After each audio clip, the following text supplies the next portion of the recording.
नमस्कार। आदरणीय बुवा आमा, दिदीबहिनी तथा दाजुभाइहरू, म आज एक अत्यन्त संवेदनशील घडीमा तपाईहरू सामु उपस्थित भएको छु। केही दिन अघि सुनसरीको देवानगञ्ज, सिराहा लगायतका स्थानमा भएको दुःखद घटना र त्यसपछि केही जिल्लाहरूमा उत्पन्न अशान्त वातावरणलाई लिएर नेपाल सरकार पूर्ण रूपमा गम्भीर र संवेदनशील छ। यस दुःखद घटनामा परि निधन हुनुभएका हाम्रा नागरिकहरू जयप्रकाश मेहता, ओम प्रकाश मेहता र गणेश यादवप्रति म भावपूर्ण श्रद्धाञ्जली अर्पण गर्दछु।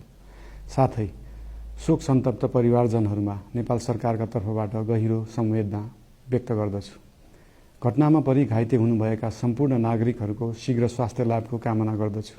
घाइतेहरूको उपचारमा कुनै पनि प्रकारको कमी वा ढिलाइ हुन नदिन सम्बन्धित स्वास्थ्य निकायहरूलाई स्पष्ट निर्देशन दिइसकिएको छ।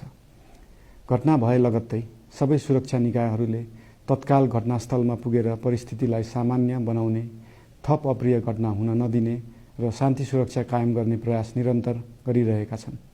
घटनाको निष्पक्ष छानबिन गरी दोषीलाई कडा कानुनी कारबाही गर्न गृह मन्त्रालयले छानबिन समिति गठन गरिसकेको छ। म सबैमा विश्वास दिलाउन चाहन्छु कि यो छानबिन पूर्ण रूपमा निष्पक्ष र पारदर्शी हुनेछ। घटनामा संलग्न दोषी जो कोही भए पनि कानुनी दायरामा ल्याउन सरकार प्रतिबद्ध छ। अवस्था थप नबिग्रियोस्, कुनै पनि नागरिकको जनधनको क्षति हुन नपाओस् र स्थानीय स्तरमा विश्वासको वातावरण बनोस् भन्नका लागि नेपाल सरकार निरन्तर क्रियाशील छ। परिस्थिति सामान्यीकरण गर्न केन्द्र स्तरमा सर्वदलीय बैठक आह्वान गरी गहन छलफल गरिएको छ। स्थानीय तहसम्मै जनप्रतिनिधि, नागरिक समाज, विभिन्न धार्मिक गुरुहरू, समुदायका अगुवा तथा सामाजिक व्यक्तित्वहरूसँग निरन्तर संवाद भइरहेको छ। स्थानीय स्थितिको प्रत्यक्ष अनुगमन गर्न, पीडित पक्षसँग संवाद गर्न र शान्ति सुरक्षालाई थप सुदृढ बनाउन गृहमन्त्री स्वयं सो स्थानमा पुगिसक्नु भएको छ। साथै देशको समग्र शान्ति सुरक्षाको अवस्थाबारे गम्भीर समीक्षा गर्न राष्ट्रिय सुरक्षा परिषदको बैठक बसी परिस्थिति अनुसारका आवश्यक निर्णयहरू समेत गरिसकिएको छ। यस्तो संवेदनशील घडीमा सामाजिक सञ्जाल वा अन्य माध्यमबाट असत्य, अपुष्ट सूचना, अफवाह, घृणा फैलाउने सामग्री वा समुदायबीच वैमनस्य बढाउने अभिव्यक्ति प्रचार प्रसार नगराउन अनुरोध गर्दछु। साथै सरकारी निकायहरूबाट जारी भएका आधिकारिक तथ्य र सूचना मात्र विश्वास गर्न विशेष आग्रह गर्दछु। प्रत्येक नागरिकको जीवधनको रक्षा गर्नु, सामाजिक सद्भाव जोगाउनु र समाजमा शान्ति कायम राख्नु राज्यको सर्वोच्च र प्राथमिक दायित्व हो। आगामी दिनमा पनि राज्य थप सतर्क र संवेदनशील रहनेछ।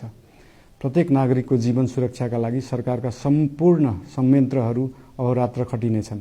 शान्ति सुरक्षा भङ्ग गर्ने, अराजकता फैलाउने वा हाम्रो सदियौं पुरानो सामाजिक सद्भाव, सहिष्णुता र भाइचारा खलबलाउने कुनै पनि क्रियाकलापप्रति सरकार पूर्ण रूपमा सचेत छ र यस गतिविधिमाथि कडा कदम चालिनेछन्।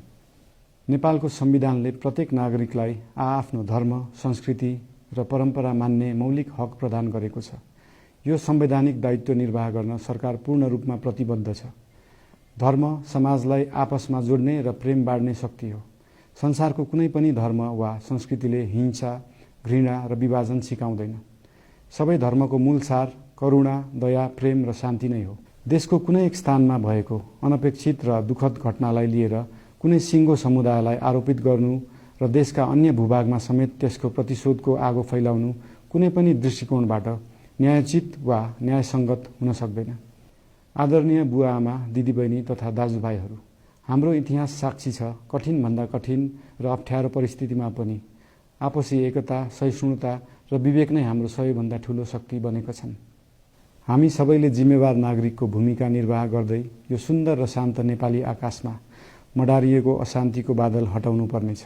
हम आम नागरिक, नागरिक समाज, धार्मिक समुदाय, सब आदरणीय अगुवा, सब राजनीतिक दल आ जिम्मेवार संचार के माध्यम सबके धैर्यता आ संयमता अपना के शांति, सद्भाव, भाईचारा आ राष्ट्रीय एकता कायम राख के लेल सरकार के तरफ से हार्दिक अपील कर रहल छी। धन्यवाद।